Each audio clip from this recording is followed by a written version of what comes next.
मैं राजेश की तिवारी राष्ट्रीय न्यूज चैनल न्यूज नए लॉन्चर का editor in chief, founder, channel head, अपने बेहद ही खास लोकप्रिय प्रोग्राम आमने सामने सीधी बात में हमारी इस बेबाक पत्रकारिता की बेबाक खरे तीखे सवालों से आप घायल हो जाएंगे। जनता के सवाल, आपके अपने सवाल, बहुत ही बेहद लोकप्रिय कार्यक्रम आमने सामने सीधी बात में पॉडकास्ट के माध्यम से ऊर्जांचल, ऊर्जा धनी के तौर पे जाने वाली संसदीय क्षेत्र, संसदीय सीट सीधी सिंगरौली व्यवहारी से एक ऐसे सांसद जो जमीन से जुड़े हुए हैं। जी हाँ दोस्तों, बहनों और भाइयों, देवियों, सज्जनों, डॉक्टर राजेश मिश्रा जो पेशे से चिकित्सक हैं और चिकित्सक के साथ साथ सामाजिक सरोकारों का ऐसा ताना वाना बुनते हैं कि आदमी और वोटर, अंतिम पंक्ति का व्यक्ति उनका मुरीद हो जाता है। सीधी जिला मुख्यालय में निवासरत, पूरा घर अच्छे पदों पर, खासकर चिकित्सा जैसे पेशे में, उनका मिश्रा नर्सिंग होम में और उनके निवास में। तो दोस्तों, चलते हैं हम अपने विशेष खास कार्यक्रम में डॉक्टर राजेश मिश्रा से आपके सवाल। राजेश की तिवारी के साथ बने रहें, देखते रहें। अगर आपने दोस्तों, बहनों, भाइयों, देवियों, सज्जनों, आपने हमारे न्यूज नए लॉन्चर को अगर अभी तक सब्सक्राइब नहीं किया है तो सब्सक्राइब जरूर करें, साथ ही बेल आइकन की घंटी दबाएं जिससे हमारे अपडेट आप तक पहुंचते रहें। बहरहाल दोस्तों, अगर आप हमारी हौसला अफजाई चाहते हैं और हमारी प्रगति चाहते हैं तो हमारे ज्वाइन बटन के माध्यम से आप हमें अपना अमूल्य योगदान आर्थिक रूप से प्रदान कर सकते हैं, जिसमें 3 श्रेणियां हैं, आप खुद चुनिए। बहुत बहुत शुक्रिया। चलते हैं सिंगरौली सीधी और व्यवहारी के लोकप्रिय माननीय सांसद डॉक्टर राजेश मिश्रा से राजेश की तिवारी की बहुत बड़ी सीधी बात। बने रहें, देखते रहें। स्टेशनों के लिए करना चाहता हूं। मानी मेरे संसदीय क्षेत्र में 2 जगह, शहडोल जिले के व्यवहारी और सिंगरौली जिले के बरिगमा में अमृत स्टेशन का कार्य चल रहा है। इसके लिए भारत सरकार को और आपको माननीय रेल मंत्री जी बहुत बहुत धन्यवाद।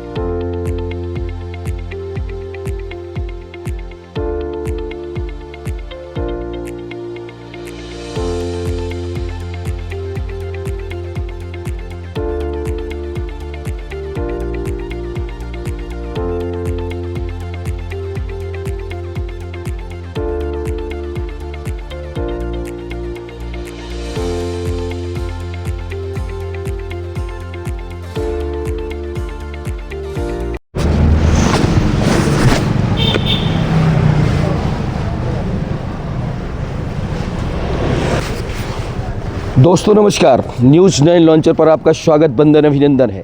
मैं राजेश की तिवारी राष्ट्रीय न्यूज चैनल जो दिल्ली, नोएडा से प्रकाशित होता है, आज मध्य प्रदेश की एक ऐसी शख्सियत, एक ऐसे कद्दावर नेता जो ज़मीन से ही नहीं, जो दिलों में राज करते हैं लोगों की। हम बात कर रहे हैं मध्य प्रदेश की उस जिले के रहने वाले, पेशे से चिकित्सक रहे, कुशल राजनीतिक संगठक, कुशल नेतृत्व करने वाले और हर आम गरीब और अंतिम पंक्ति के व्यक्ति को साथ लेकर चलने वाले सीधी से सांसद। जी हाँ दोस्तों, बहनों और भाइयों, देवियों, सज्जनों, सीधी से सांसद डॉक्टर राजेश मिश्रा से विशेष सीधी बात पॉडकास्ट के माध्यम से आप तक पहुंचाएंगे। चलते हैं राजेश मिश्रा जी के यहाँ। आइए, ये सांसद जी का खुद का निवास है और जिलों की तरह नहीं है कि शासकीय आवास में बना के, शासन के बंगलों में दुरुपयोग करके रहें। ये डॉक्टर साहब का खुद का निवास है जो प्राइवेट है और अपने घर में आप रहते हैं। ये माननीय सांसद साहब की फॉर्च्यूनर है, गाड़ी है ये। हम चलेंगे डॉक्टर साहब से कुछ विशेष अंदाज में, सीधी बात में पॉडकास्ट करने के लिए। चलते हैं, देखते रहें, बने रहें। यूट्यूब पर जाके अगर आपको हमारी ये खबर देखनी है तो न्यूज़ 9 लॉन्चर को सब्सक्राइब करें, देखते रहें, बने रहें। चलते हैं सीधी के कद्दावर नेता, बहनों और भाइयों, देवियों, सज्जनों, राजेश मिश्रा से विशेष पॉडकास्ट के माध्यम से हम चर्चा करेंगे। आइए दोस्तों, हमारे इंट्रोज में, हमारे परिचय में आपने देखा। चलते हैं, बात करते हैं अपने बेहद ही खास लोकप्रिय प्रोग्राम सीधी बात आमने सामने में, विशेष पॉडकास्ट में एक चतुर राजनीतिक राजनीति के चाणक्य हुआ करते थे, जिन्हें आज भी कई चाणक्य कहते हैं, विष्णुगुप्त, चंद्रगुप्त। उस तरह का मिजाज और दिमाग रखने वाले, सम्मानित, ब्राह्मणों के क्षेत्र में महिषा कहे जाने वाले, गरीबों के हमदर्द। आपके बारे में एक चीज़ और मुझे बताई है कि आप अगर रास्ते पे चल रहे हैं, चूँकि चिकित्सक हैं, और कहीं एक्सीडेंट हो जाए तो डॉक्टर्स होने के नाते फर्स्ट एड बॉक्स रहता है, वहीं पट्टी मरहम करने लगते हैं। है ना मज़े की बात? जी डॉक्टर साहब, न्यूज़ 9 लॉन्चर से मैं राजेश की तिवारी राज, एडिटर इन चीफ, फाउंडर। हमारा यह लोकप्रिय न्यूज़ चैनल दिल्ली से प्रकाशित होता है, नोएडा से चलता है, भोपाल में ऑफिस है, और मध्य प्रदेश के दौरे में निकले हैं हम। तो आपने हमें समय दिया, हम आपके शुक्रगुजार हैं। हमारी जो जनता जनार्दन है, 182 देशों में देखा जाता है हमारा न्यूज़ चैनल। हम आपसे चंद सवालों की इजाज़त चाहते हैं। धन्यवाद राजेश जी। जी आपको कि आप सीधी की तरफ से, लोकसभा क्षेत्र की तरफ से मैं आपका स्वागत करता हूं। सर, यहाँ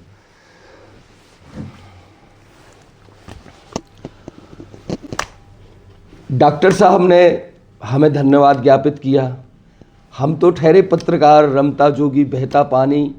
जहाँ देखा कि यार कंकर शंकर में, बहता पानी के किनारे अगर शंकर है और कंकर है तो थोड़ी देर के लिए ठहर जाते हैं। हमें लगा कि डॉक्टर साहब से चर्चा करनी चाहिए। जी डॉक्टर साहब, आपका हम स्वागत करते हैं। हम उम्मीद करते हैं कि हमारे इस पॉडकास्ट में आप बिल्कुल रिलैक्स होके हमें अपना जो है वर्जन देंगे, अपनी बात रखेंगे। हमारा सबसे पहले सवाल है, आप चिकित्सक थे जी।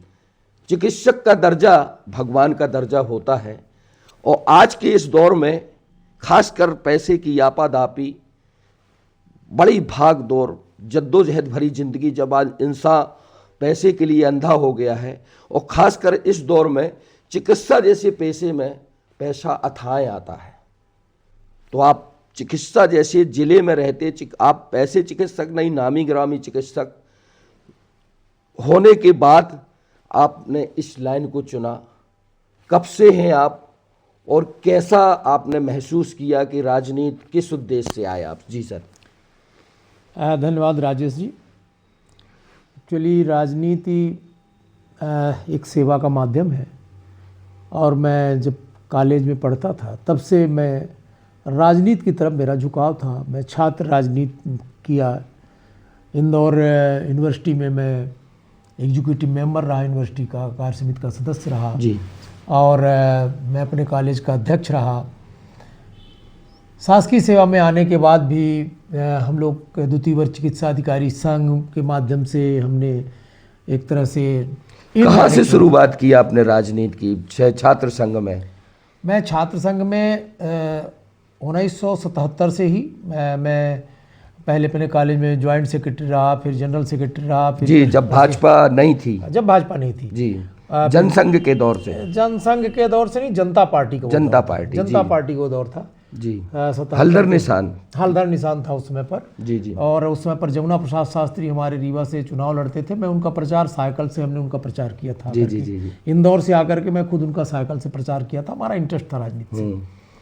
फिर मैं इंदौर यूनिवर्सिटी में भी चुनाव लड़ा और एग्जीक्यूटिव मेंबर रहा, और 80 पे पास होने के बाद मैं अपने कर्म क्षेत्र में लगा। 1 साल मैंने दंतेवाड़ा एक स्थान है जो बस्तर ज़िले का स्थान होता है, मैं वहाँ मैंने 1 साल सर्विस किया और 82 से लेकर के और आज तक फिर मैं सीधी में रहा। मेरी शासकीय सेवा 82 से लेकर के और 2007 में मैंने VRS लिया है। इसके बाद मैं सक्रिय राजनीति में आया हूँ। मूलतः मैं शासकीय सेवा में रहते हुए भी मैं संघ का स्वयंसेवक होने के नाते विद्या भारती का काम मुख्य रूप से मैं देखता था और आज सीधी और सिगरौली में अधिकांश जो सरस्वती शिशु मंदिर हैं, ख़ासतौर पर सीधी में मैं उनका अध्यक्ष रहा हूँ, मैं उनका सचिव रहा हूँ। हमारी एक ग्राम भारती योजना है जो ग्रामीण क्षेत्रों में विद्यालय जो चलते हैं सरस्वती शिशु मंदिर, तो उस ग्राम भारती योजना का मैं फाउंडर हूँ और उस समय पर संयुक्त सीधी और सिगरौली अब अलग अलग उस समय पर संयुक्त होता था। तब से मैं लगातार काम में लगा हूँ। इंट्रोज में डॉक्टर मिश्रा साहब ने अपने शुरुआती दिनों को लेकर, शुरुआती दिन क्या कहें, वो वाले दिन जब एक स्वावस्था होती है, बचपन वाली अवस्था होती है, अल्हड़पन होता है, जवानी होती है, जब से आपके अंदर एक जज्बा था समाज सेवा का, खासकर RSS राष्ट्रीय स्वयंसेवक संघ जो जमीनी स्तर पर उस दौर में जब कल्पना नहीं की जा सकती थी, जबकि आप स्वयंसेवक हैं। यानी भारतीय जनता पार्टी 190-80 में आई, उसके पहले जो है जनता पार्टी हुआ करती थी, जिसका निशान हल्दर हुआ करता था। उस दौर के आप पुराने नेता हैं, बड़े सीधे सरल।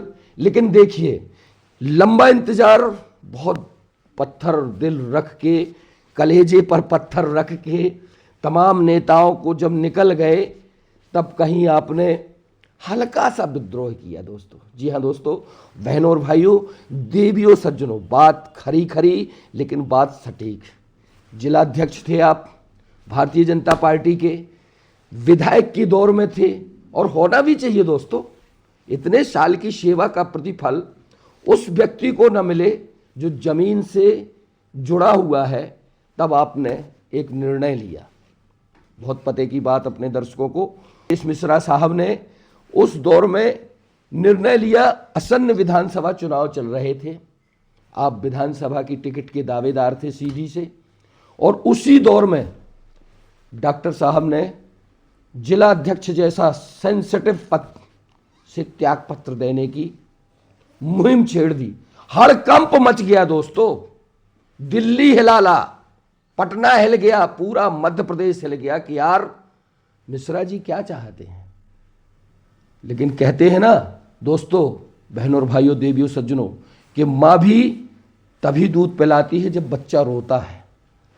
आपकी काबिलियत, हम ये तो नहीं कहेंगे कि बच्चा रोए तभी न दूध में टिकट मिली, लेकिन कामोवेश ऐसी स्थिति बनी। भारतीय जनता पार्टी के तत्कालीन आला कमान, नड्डा साहब से लेके PM साहब से लेके गृह मंत्री महोदय से लेके उस दौर के मध्य प्रदेश के टिकट वितरण करने वाली समिति में आपको समझाया बुझाया गया। रीति पाठक को टिकट मिली, वो सांसद थी, लेकिन मोदी और योगी की प्लानिंग कुछ और थी। वो हमारे जैसे पत्रकार जो चालाक होते हैं ना, वो ही समझ पाते थे। उनका रेशियो कुछ और था। उन्हें लग रहा था कि सीधी हमारे हाथ से निकल जाएगी अगर हम रिपीट करते हैं दोस्तों। बहुत बड़ी बात, बहुत बेबाक सच्चाई। तभी तो हमारी थीम है, सच है वही दिखेगा। तो रीति पाठक को धीरे से किनारा करते हुए कैंडिडेट विधानसभा में आपको कल्पना नहीं थी, और आपको संसदीय क्षेत्र सीधी और सिंगरौली का कैंडिडेट बनाया गया। जी डॉक्टर साहब, ठीक कहा मैंने? हाँ, इसमें मैं एक सुधार करना चाहता हूँ। एक्चुअली मैं प्रदेश कार्य समिति का सदस्य था, इसके पहले मैं जिलाध्यक्ष था। जब पिछले चुनाव में, हाँ, पिछला जो चुनाव हुआ उस समय पर मैं जिलाध्यक्ष था, और अभी इस समय पर मैं प्रदेश कार्य समिति का सदस्य था, और मैं अनूपपुर जिले का प्रभारी था। जी जी। अनूपपुर ज़िले में 3-4 साल में प्रभारी रहा हूँ और वहाँ का बहुत अच्छा परिणाम भाई मीडिया पे चर्चा चली, हम लोगों को पता चला कि सही कह मिश्रा रहे हैं। जी ने इसी वास्ते जो है पद से और मैं पार्टी से मैंने इस्तीफा नहीं दिया था। मेरे पास जो दायित्व था, मुझे ऐसा लगा कि मुझे टिकट मिलना चाहिए था। चंद क्षणों के लिए अपने परिवार में हाँ, वो नाराजगी होती है। लेकिन मैं इसके बावजूद फिर तीसरे दिन से काम में लग गया और मैं रीति पाठक जी को यहाँ का टिकट मिला था, मैंने उनके लिए प्राण प्रण से काम किया। और ठीक विधानसभा का चुनाव समाप्त होते ही मुझे शहडोल लोकसभा क्षेत्र का प्रभारी बना दिया गया, पूरे शहडोल लोकसभा क्षेत्र का, और मैहर जिले का प्रभारी बना दिया गया। मुझे खुद लगा कि पार्टी मुझे इतने सब दायित्व एक साथ दे रही है। मैं आपको बताना चाहता हूँ कि मैं शहडोल ज़िले की सभी विधानसभाओं की मैंने बैठक लिया। मैं जिस दिन मुझे टिकट मिला, मैंने इस बार लोकसभा का टिकट नहीं मांगा था। मैंने तय कर लिया था, जब विधानसभा का टिकट मुझे नहीं मिला तो मैंने तय कर लिया कि अब मैं जीवन में कभी टिकट नहीं मांगूंगा और मैं संगठन का काम करूंगा। घर में भी सबको मैंने कह दिया कि अब मुझे संगठन के काम के लिए पूर्णकालिक के रूप में काम करना है। इसलिए कि मुझे थोड़ा तकलीफ़ हुई कि मैंने पार्टी से थोड़ा नाराज़गी जताई थी उसमें। पर जिस दिन मुझे टिकट मिला, मैं मैहर में जिला की बैठक ले रहा था और बैठक लेते के बाद ही जैसे मैं फुर्सत हुआ, मुझे पता चला कि मुझे टिकट मिल गया। मुझे तो विश्वास ही नहीं हो रहा था। मैं रायशुमारी में भी नहीं गया था, जिले की जो रायशुमारी थी, मैंने कभी किसी से कहा भी नहीं था।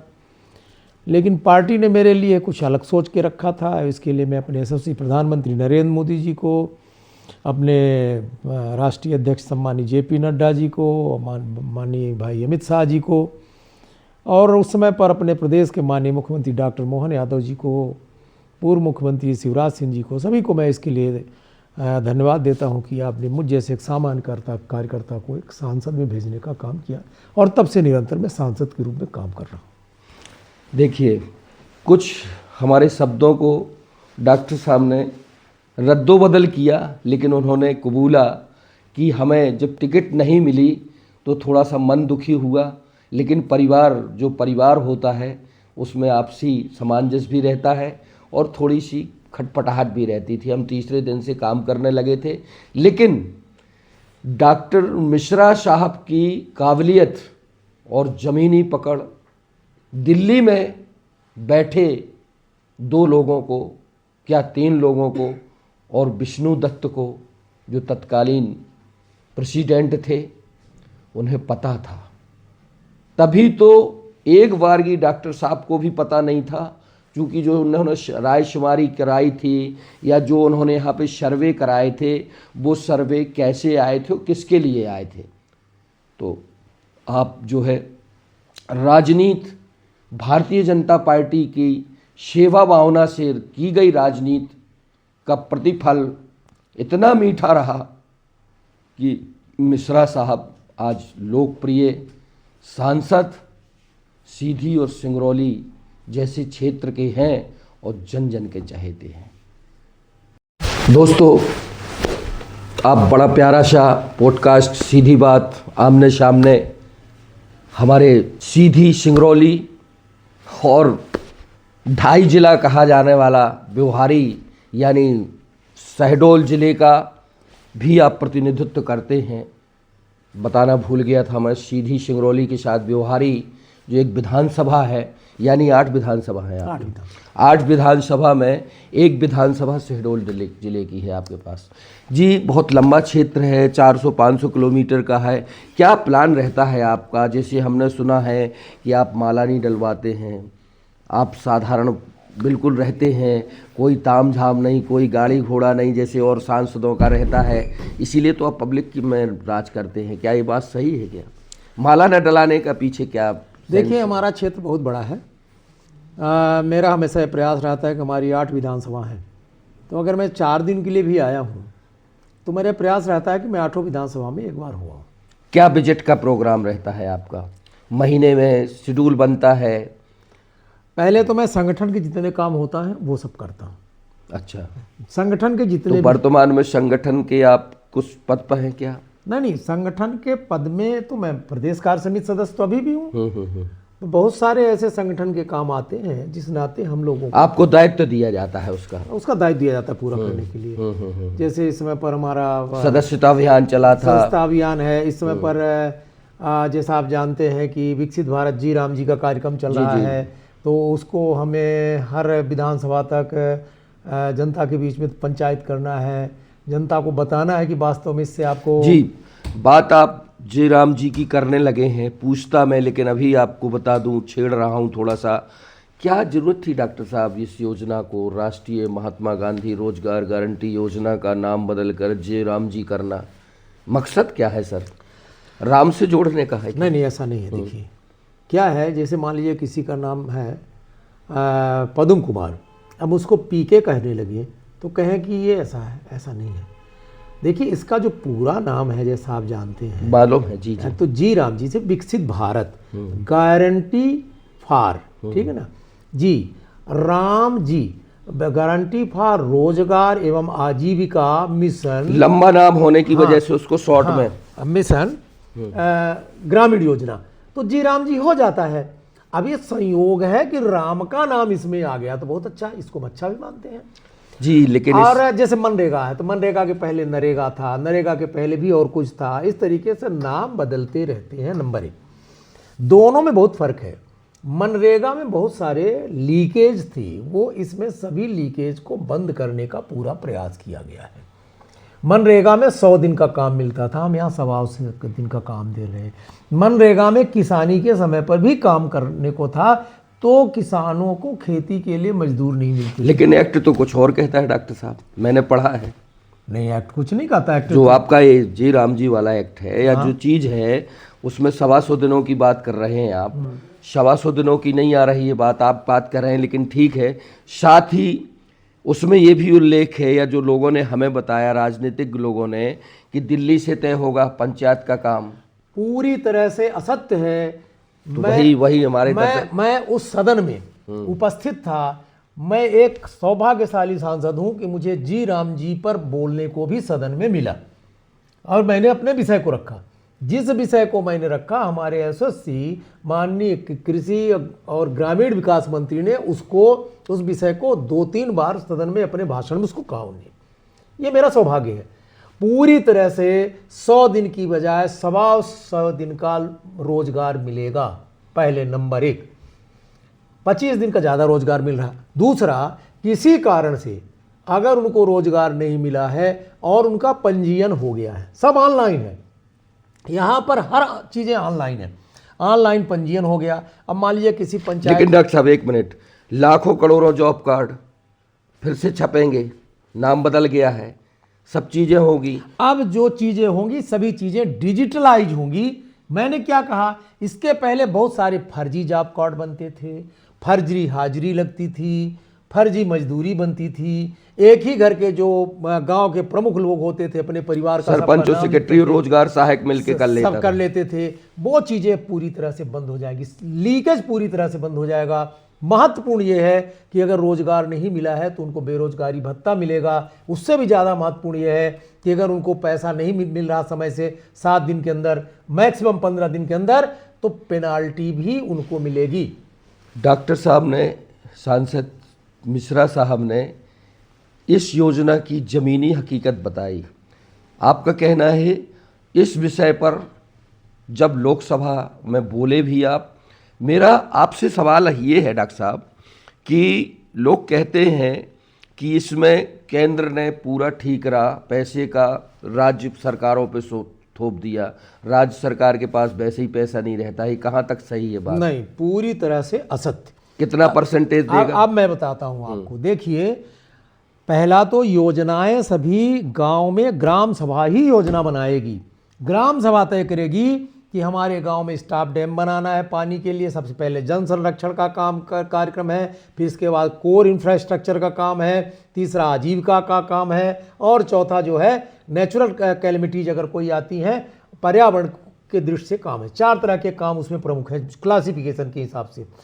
अब हमारी जो ग्राम सभा होगी वो तय करेगी कि इस गांव में हमको क्या ज़रूरत है। हमको यहाँ पर नाली बनाना है, हमको यहाँ पुलिया बनाना है, हमको पशु शेड बनाना है, क्या।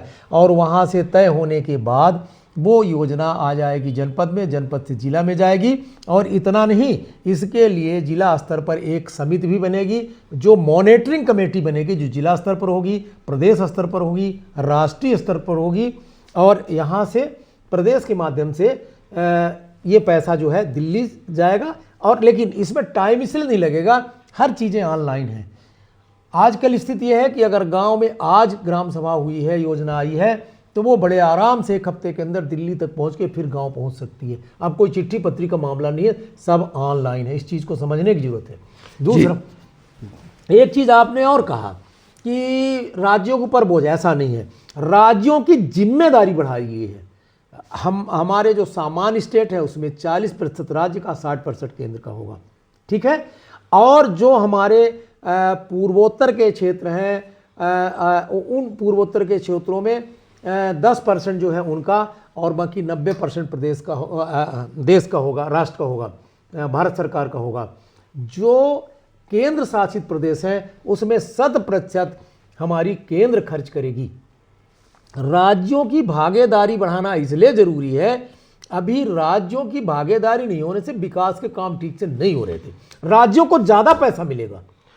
तो डॉक्टर साहब, आपने इसको पूरा एनालिसिस किया, पूरी एक बात बताई। मैं क्या महात्मा गांधी का नाम खत्म करने की योजना है क्या? नहीं, महात्मा गांधी हम लोगों के दिल में बसते हैं। महात्मा गांधी का नाम कांग्रेस अपने वोट की राजनीति के लिए ले आई थी, जब उसको जरूरत पड़ी। दिक्कत क्या थी सर? खरा सवाल है। महात्मा गांधी को जोड़ा भी जा सकता था ना, योजना बनाते आप उसमें जोड़ते उनको। हम महात्मा गांधी जैसे महापुरुष को, मैंने क्या कहा, महात्मा गांधी जी जो चाहते थे आज वो भारतीय जनता पार्टी कर रही। मैं आपको बताना चाहता हूँ, अब मैं बता दूं, लोकसभा में जो मैंने बोला वो बता दूं। हमारी पंचनिष्ठा है, भारतीय जनता पार्टी एक पंचनिष्ठा के सिद्धांत से चलती है। उस पंचनिष्ठा का जो तीसरी निष्ठा है वो है गांधीवादी विचारधारा पर आधारित, आर्थिक एवं सामाजिक दृष्टिकोण पर आधारित आर्थिक संरचना के बात को हम मानते हैं। ये हमारी जो पंचनिष्ठा, उस पंचनिष्ठा में है। गांधी को हमने अपने पंचनिष्ठा में ले रखा है, तो गांधी के नाम से हमको कहाँ दूरी हो सकती है? ये गलत है, और यही मैंने लोकसभा में कहा है। और इसी चीज को हमारे यशस्वी माननीय शिवराज सिंह जी ने इसको कहा है कि ये ऐसा है। अच्छा, सूबे के मुख्यमंत्री आपके शिवराज सिंह चौहान हुआ करते थे, अब वो केंद्र में कृषि मंत्री हैं, सब कुछ जानते हैं। आपने अभी बात की, एनालिसिस कर दिया कि ऑनलाइन है, सब कुछ फ़ोन पे होगा, लेकिन हम आपकी क्षेत्र की ही बात बता दें। 450-500 किलोमीटर का आपका जंगली क्षेत्र है, जिसमें आदिवासी बहुल्यता है, पहाड़ है, वहाँ पे कनेक्टिविटी नहीं है सर। वहाँ पर जहाँ पर कनेक्टिविटी नहीं है, तो जैसे जॉब कार्ड या कोई भी काम होना है तो वो कैसे होगा सर? आज की तारीख में हमारे लोकसभा क्षेत्र में 95% एरिया में कनेक्टिविटी है।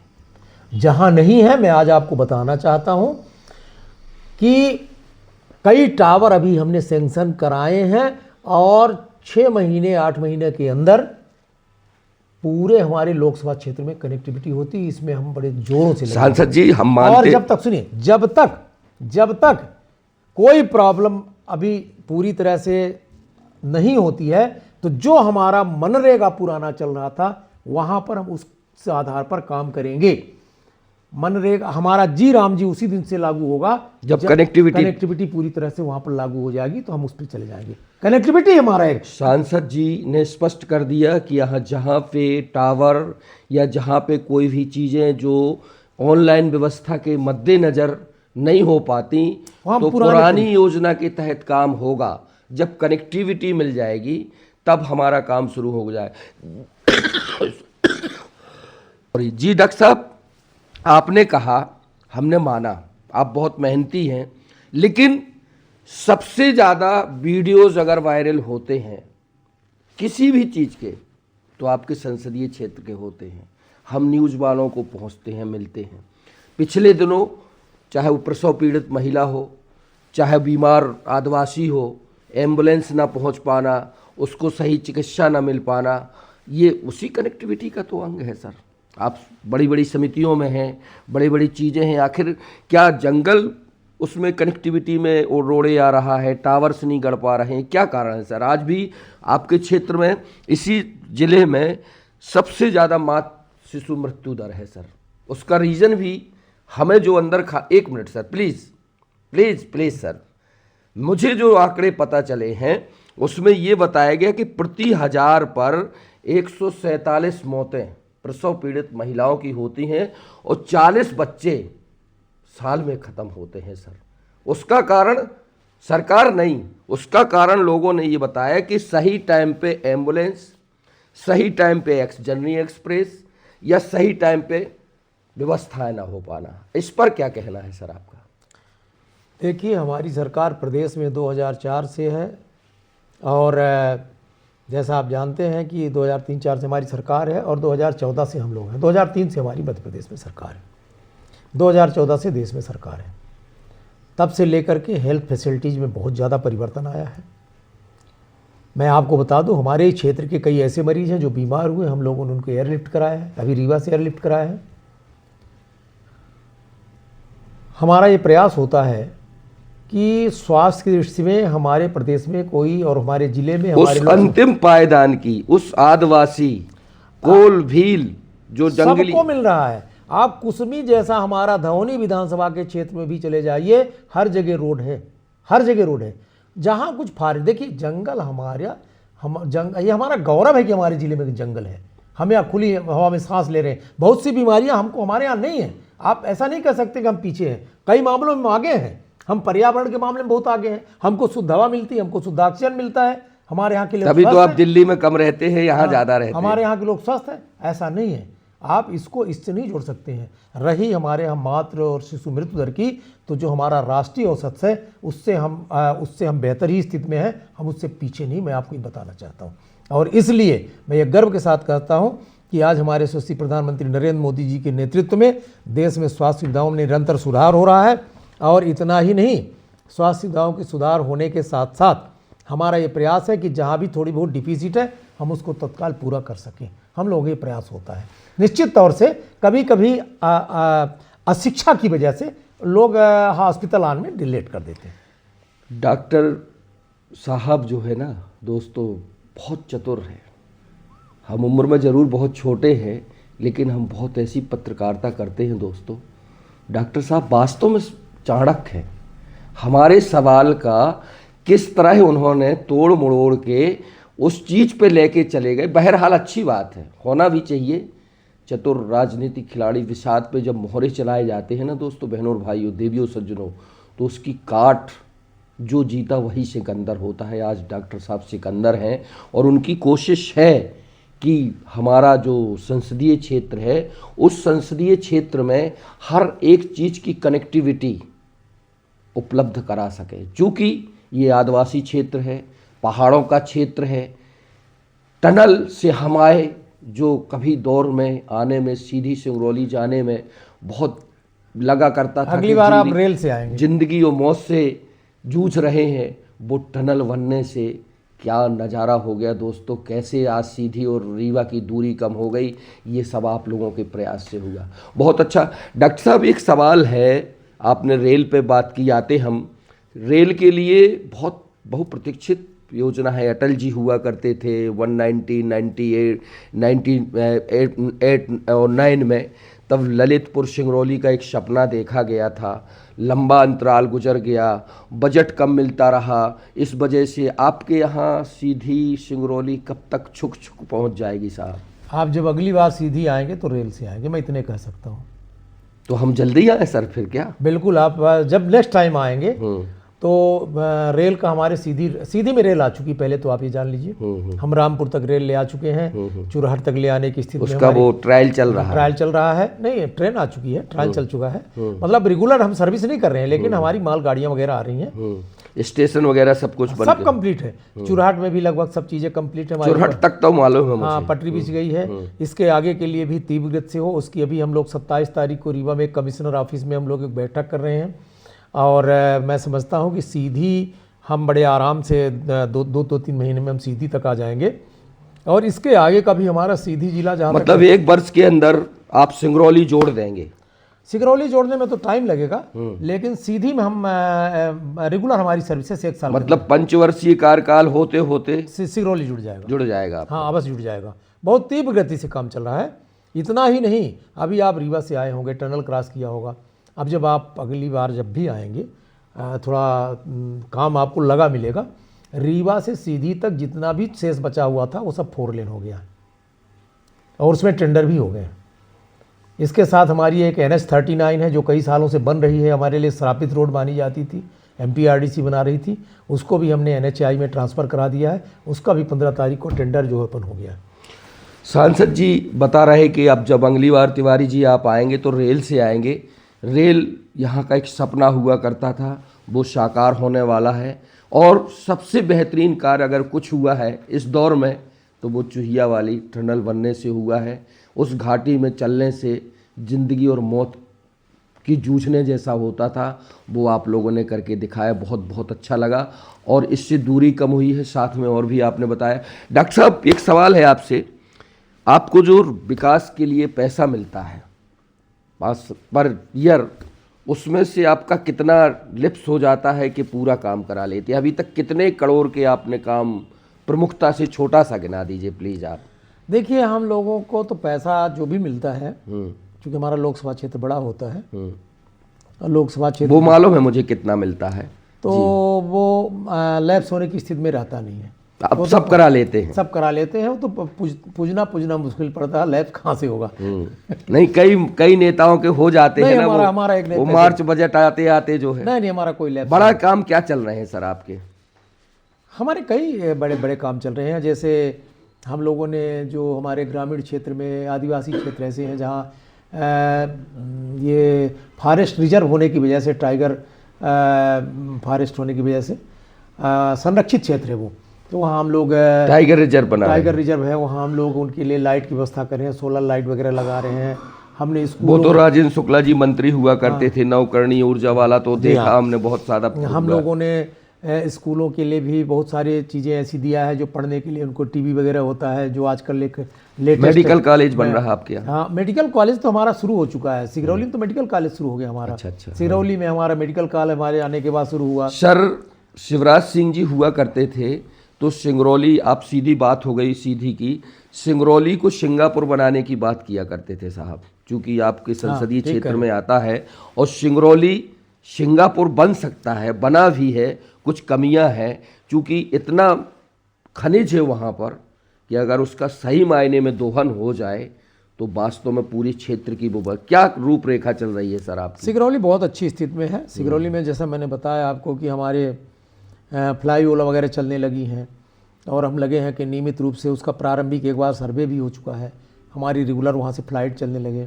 सिगरौली से हमारे रेलवे की कनेक्टिविटी अभी आपको मैं बताना चाहता हूँ, अभी हमको इसी महीने में सिगरौली से 2 नई ट्रेन मिली है, और जो हमारी एक धनबाद से चलेगी भोपाल। सिंगरौली जाने लगी ट्रेन? नहीं, मैं आपको बता रहा हूँ, सिगरौली से भोपाल के लिए सिर्फ 3 दिन ट्रेन थी, अब 8 दिन ट्रेन हो गई है। मतलब रूट क्या है सर वहाँ से? तो 3 दिन तो वो चलेगी, 3 दिन हम धनबाद से भोपाल चलेंगे, उसी समय पर चलेगी, और 1 दिन चलेगी हमारी चौपन से भोपाल। तो ऐसे करके हमको 7 दिन के लिए भोपाल के लिए ट्रेन मिल गई, 2 हमको नई ट्रेन मिल गई हैं। वो उस तरफ से शहडोल से जाती है क्या? नहीं, हमारी इधर से जाती, मड़वास होकर, मड़वास हो गई, मड़वास व्यवहारी हमारे लोकसभा क्षेत्र से जाएगी। वो सिगरौली से जैसे जाएगी, सिगरौली आएगी, बरिगमा आएगा, सरई आएगा, मड़वास आएगा और व्यवहारी सीधी जुड़ जाएगा तो पूरा कनेक्टिविटी हो जाएगा, पूरी कनेक्टिविटी हो जाएगा। ये अभी मिल गई हमको, इसी महीने में शुरू करना। अभी सर कोल ब्लॉक्स की क्या है आपके क्षेत्र में? बहुत ज़्यादा कोयला हमारे यहाँ जो NCL के कोल ब्लॉक्स थे वो कोल चल ही रहे हैं। इसके अलावा बहुत, चूँकि हमारे सिगरौली में पावर का, कोल का बहुत सारा काम है। सांसद का कहाँ हस्तक्षेप रहता है? मेरा कोई हस्तक्षेप नहीं रहता है किसी क्षेत्र, मेरा किसी क्षेत्र में हस्तक्षेप नहीं है। मैं जनता से जुड़े हुए जितने मुद्दे मैं उनको लेता हूं, बाकी चीज़ों में अपना कोई। बड़े बड़े इंडस्ट्रीज चल रही हैं, मोर इंडस्ट्रीज चल सुनिए, तो इंडस्ट्रीज चल रही है। इंडस्ट्रीज जब क्षेत्र में चलती हैं तो जो उस क्षेत्र का सांसद होता है तो सांसद उन इंडस्ट्रीजों से कुछ अपने क्षेत्र के लिए करवाता है। वो मैं जानना चाहता था, कुछ पहल नहीं, आप ठीक कह रहे हैं। जो CSR फंड है वो NCL से आता है, NCL वगैरह है, NTPC है। बाकी जो है अभी वो सीमेंट प्लांटों की क्या दशा है सर? सीमेंट प्लांट देखिए हमारे यहाँ, जैसे एक तो हमारे यहाँ बघवार में चल रहा सीमेंट प्लांट, बहुत पहले से चला आ रहा है। वो तो बेच गया अल्ट्राटेक वालों। अल्ट्राटेक ले लिया, अल्ट्राटेक में ये मतलब सीमेंट प्लांट चल रहा है, अल्ट्राटेक ले लिया है, बहुत दिनों से चल रहा है। तो कुछ और उम्मीद है? कुछ प्लांट्स आपके सीधी में लगने की उम्मीद? उद्योग देखिए कुछ सर्वे चल रहे हैं नए सिरे से, कुछ ऐसी मिनरल्स जो कि जिसको हम रेयर मिनरल्स बोलते हैं, उसके सर्वे वगैरह चल रहे हैं। सीधी में हमारे ग्रेनाइट का काम शुरू हो चुका है। मैं आपको बता दूं भजौली क्षेत्र में संगमरमर का पहले था, लेकिन अभी ग्रेनाइट का काम शुरू हो चुका है। पावर का काम कई जगह शुरू है। सिगरौली ज़िले में आप कई पावर स्टेशन के काम शुरू है, जहाँ से बिजली हम पूरे देश को देते हैं। सिंगरौली के लिए क्या सपना है आपका? सिगरौली, पहले तो मैं चाहता हूं कि पर्यावरण की दृष्टि से हमारा सिगरौली सुरक्षित हो।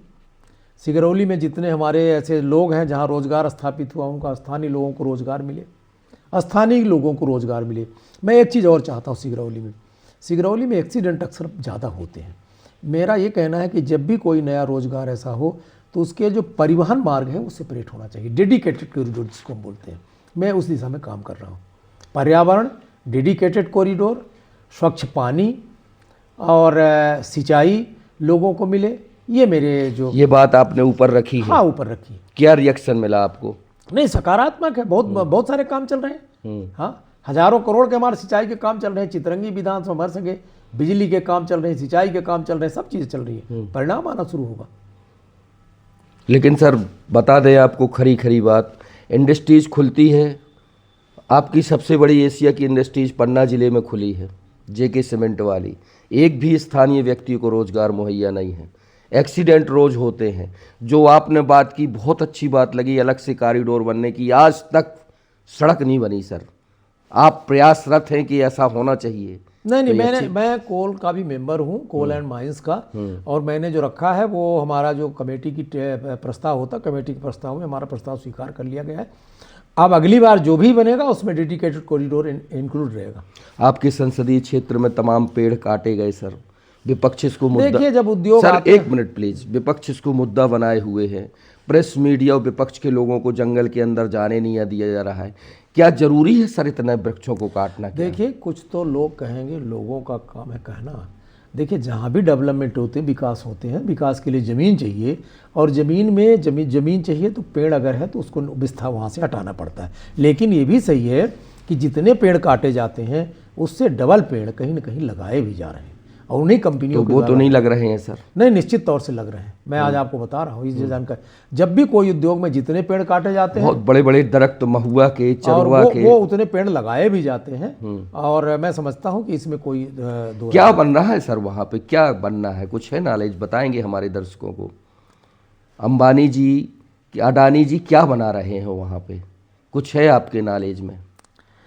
समय की प्रतीक्षा करिए, जब आगे आएगा तो आपको सब पता चल जाएगा। देखिए साहब, फिर चालाकी खेल गए साहब हमारे साथ। सांसद जी ने पत्ते नहीं खेले। खेलना भी नहीं चाहिए, खोलना भी नहीं चाहिए, चूँकि बात ऊपर की है। कह रहे हैं समय के इंतज़ार करिए। निश्चित ही जहाँ तक हमें मालूम है, एनर्जी का बहुत बड़ा हब बनने वाला है वो। अडानी ग्रुप को दिया गया है ये काम, और एनर्जी के क्षेत्र में बहुत बड़ा काम होगा। क्षेत्र में जहाँ विनाश होता है वहाँ विकास भी होता है। लेकिन साहब ने एक चीज़ कबूली है कि पेड़ लगाए जाने चाहिए, और लग भी रहे हैं। बहुत बहुत शुक्रिया डॉक्टर साहब। और थोड़ा सा चलते हैं आपसे बात करने के लिए। अब क्या लालसा है? मंत्रिमंडल में मंत्री बनना है कि अभी और सांसद बनना है, विधायक बनना है? मेरी एक ही लालसा है कि मैं जीवन पर्यंत कार्यकर्ता बना रहूं।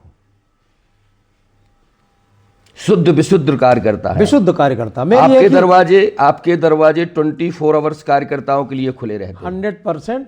और मैं कार्यकर्ता भाव से ही काम करता हूं, कार्यकर्ता ही हूं और कार्यकर्ता ही बना रहना चाहता हूं। ये दायित्व है। दायित्व आज हैं, कल नहीं रहेंगे, लेकिन कार्यकर्ता हमेशा कार्यकर्ता होता है, और मैं एक स्वयंसेवक होने के नाते मैं उसी दृष्टि से काम करता हूँ। आप सामाजिक क्षेत्र में भी बढ़ चढ़कर हिस्सा लेते हैं, समाज सेवा से जुड़े हैं, महिला सशक्तिकरण को बढ़ावा देते हैं। यहाँ तक कि आपकी बहू छोटी वाली, जहाँ तक मुझे मालूम है, कोई एक क्लब से जुड़ी हुई हैं। आप यहाँ पे तमाम लोगों के गुरु माने जाते हैं। है तो आप डेंटिस्ट, लेकिन आप चीड़ फाड़ में भी माहिर हैं। हाथ फाड़ देते हैं, पेट फाड़ देते हैं, यहाँ अंग वो कर देते हैं। ये कहाँ तक सच है सर? ऐसा नहीं है, मैं कोई चीज़ फाड़ता नहीं हूँ। अगर कहीं कोई फटा है तो नहीं, वो मैं मेरी बात कर रहा हूँ। मैंने कभी फाड़ा नहीं है। मैं उसको ठीक करने का प्रयास करता हूँ। किसी का जीवन अगर बच सके उसके लिए मैं दिन रात प्रयास करता हूँ, और अभी भी करता हूँ। आपकी क्या उपलब्धि है सीधी सिंगरौली के लिए वर्तमान में बड़ी?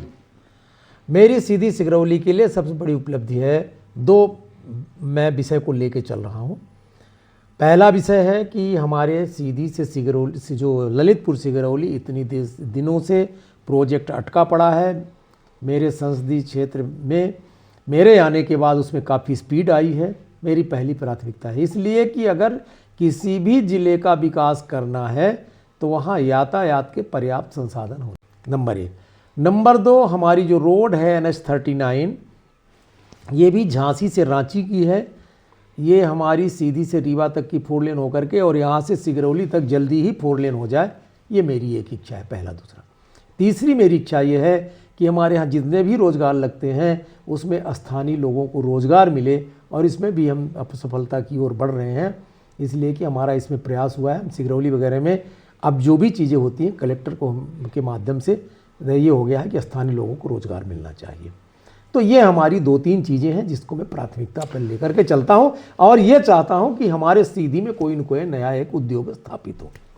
सर, कई जगह हमने देखा सांसद सिविल लाइन में सरकारी घर बना के रहते हैं, अपना अच्छा रुतबा बनाए हैं। आपका तो खुद का घर है, आपको नहीं लगा कि सिविल लाइन में हम भी रहें? देखिए, मैं इस घर में सन 82 से रह रहा हूँ, मुझे यहीं अच्छा ये जनता के लिए खुला है, ये जनता के लिए खुला है। ये हमारा पूरा पोर्शन इसी में परिवार भी ऑफिस है, इसके अंदर हमारा परिवार रहता है, यहाँ हमको फ़ायदा है। हम सुबह से शाम तक जनता से मिलते हैं, और दूसरा हमारा समय बच जाता है, रात को मैं बैठ के काम भी कर लेते हैं। डॉक्टर साहब, समय को देखते हुए, घड़ियों की सुई को देखते हुए, दिखावे से दूर होकर कि हमें सिविल लाइन में नहीं रहना, सरकारी बंगले में नहीं रहना, रुतबा नहीं करना, जनता के दिलों में यही शख्सियत होती है जो राज करती है। डॉक्टर साहब ने हमारे सवालों के बहुत प्यारे से जवाब दिए, बहुत कुछ बताया उन्होंने, जो चीज़ें ऐसी ऐसी बताई जो कई लोग। सर, एक सवाल और, सांसद और विधायक और आपका अध्यक्ष, इसमें ट्रेनिंग, कुछ सूत्र हमारे विधायक रीति पाठक से लेकर आपके और वर्तमान नगर पालिका या नगर निगम, ये ट्यूनिंग कुछ 3 अलग अलग खम्मे हैं, कहाँ तक सच है? जब सांसद और विधायक और अध्यक्ष नगर निगम या कहीं का भी हो, जिला पंचायत हो या वो, जब ट्यूनिंग नहीं हो पाएगी तो कैसे विकास चलेगा सर? मेरी ट्यूनिंग सभी से बहुत अच्छी है। मेरे 8 विधानसभा हैं, 7 में विधायक, सम्माननीय विधायिका महोदय से मेरे सभी से बहुत अच्छे संबंध। लेकिन लोग तो कहते हैं नहीं, बहुत अच्छे संबंध है। मैं तो देखिए, उम्र में मैं वरिष्ठ भी हूँ, मेरी और सांसद भी हूँ, तो मेरी जिम्मेदारी है, जवाबदारी है कि सब हम एक साथ मिलकर के विकास में काम करें। और एसएससी माननीय हमारे नरेंद्र मोदी जी, प्रधानमंत्री जी का जो मिशन है कि 2047 तक भारत को विकसित राष्ट्र बनाना है, इसमें मैं खुद, मतलब मेरे सभी विधायक, मतलब मीडिया की बनावटी, मीडिया की बनावटी बातें हैं ये, कि रीति पाठक से पटती नहीं है। परिवार, जब परिवार बड़ा होता है, हमारा भारतीय जनता पार्टी का परिवार बड़ा है, जब बड़ा परिवार होता है तो विचारों में भिन्नता हो सकती है, लेकिन विचारों की भिन्नता मन की भिन्नता न बने, इसका हम लोग पूरा प्रयास करते हैं। एक बाबा तुलसीदास जी किसी दौर में एक बहुत कवि, बड़े कवि हुआ करते थे, कहते हैं कि बाबा भोलेनाथ के अवतार थे। उनकी सुंदरकांड में एक चौपाई आती है, वो चौपाई आप पर सटीक बैठती है कि निर्मल मन जन सोहि मोहि पावा, मोहि कपट कपि छल छिद्र न भावा। ऐसे राजेश मिश्रा, संसदीय क्षेत्र सीधी सिंगरौली, व्यवहारी के कि हमारी किसी से बैर भावना नहीं है। पार्टी ने हमें जो दायित्व दिया हम उसको सिरोधर कर लेकर चलते हैं और जनता की सेवा करते हैं। ये थे दोस्तों सांसद महोदय, जिन्होंने हमें बड़ा समय दिया, व्यस्ततम उसमें होते हुए। आपको यह हमारा विशेष लाइव सीधी बात पॉडकास्ट अच्छा लगा होगा। आप इसको शेयर करें और YouTube पर हमें सब्सक्राइब करें। सर, एक सवाल और, बड़ी देश में इस समय चर्चा हो रही, लास्ट सवाल है, आपका बेशकीमती समय अब नहीं लूँगा। वोट चोरी का मुद्दा छाया हुआ है सर, क्या है ये वोट चोरी आपकी नज़र में? कहते हैं ईवीएम हैक हो जाती है, पता नहीं क्या क्या होता है। जहाँ पर बैलेट पेपर से चुनाव भी महाराष्ट्र में हुए हैं तो मेयर बन गए हैं वहाँ पे बैलेट पेपर में, ये क्या हकीकत है? देखिए, जो ईवीएम पर हैक की बात कर रहे थे, तो मैं समझता हूँ महाराष्ट्र के महानगर के जितने चुनाव थे बॉम्बे से लेकर के, वो किसी विधानसभा से छोटे नहीं थे, बड़े चुनाव थे।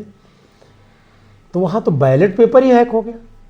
एक्चुअली ईवीएम हैक नहीं हो रहा है, हमारे जो विरोधी दल हैं उनके विचार हैक हो गए, वो जनता को समझ नहीं पा रहे।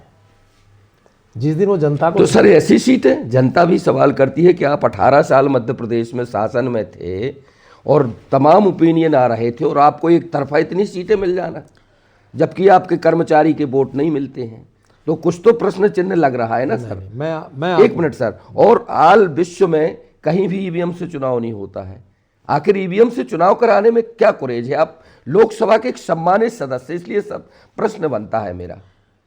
ईवीएम कांग्रेस के समय पर आई हुई चीज है, ईवीएम हम नहीं ले आए। पहले आप लोग विरोध करते थे। मेरी बात सुनिए, ईवीएम कांग्रेस ले आई, उसी ईवीएम को हम आज उपयोग कर रहे हैं।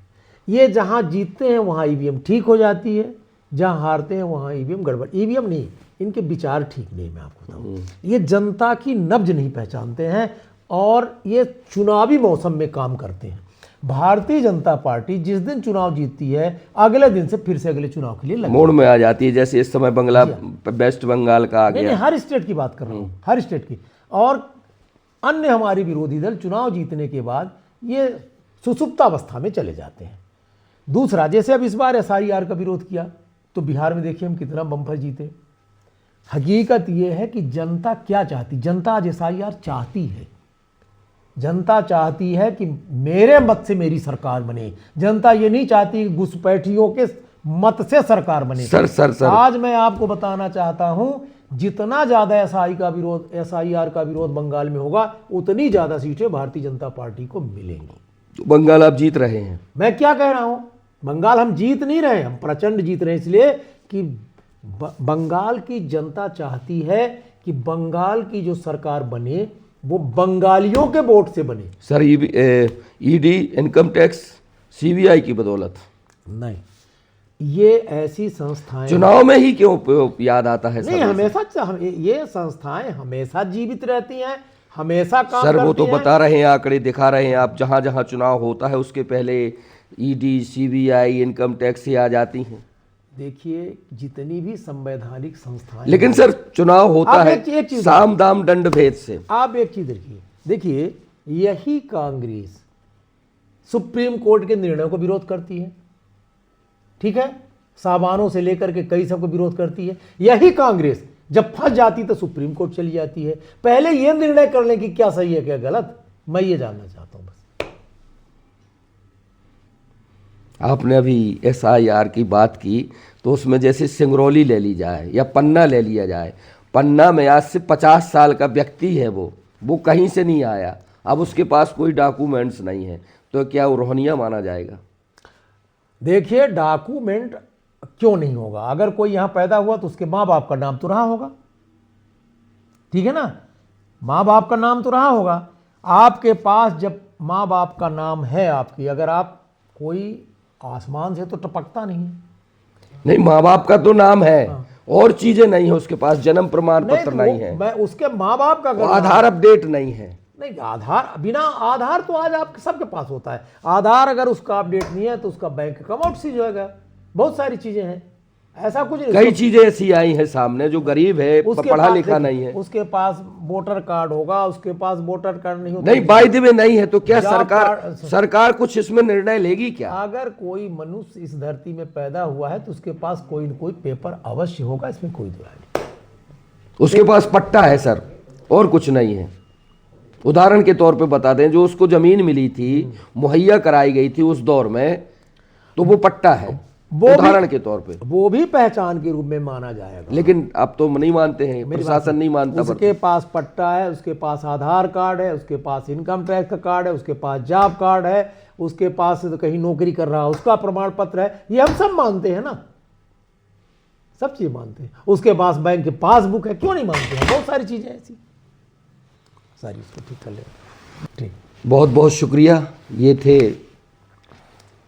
सीधी सिंगरौली व्यवहारी से बहुत ही लोकप्रिय भारी मतों से विजय श्री वर्ण करते हुए, नरेंद्र मोदी के मजबूत हाथ करते हुए लोकप्रिय सांसद, जिनसे पॉडकास्ट में सीधी बात में बहुत खरे खरे, तीखे तीखे और कुछ ऐसे सवाल जो लाजमी थे, थोड़ा विचलित किए होंगे, लेकिन जनता के सवाल थे।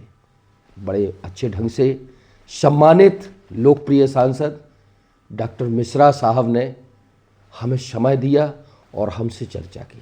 बहुत बहुत शुक्रिया सर। धन्यवाद, धन्यवाद बहुत बहुत धन्यवाद। धन्यवाद। आपसे मिलकर बहुत खुशी हुई और हम चाहते हैं कि आप यूं ही पुनः आए, जनता की दिलों में राज करते रहें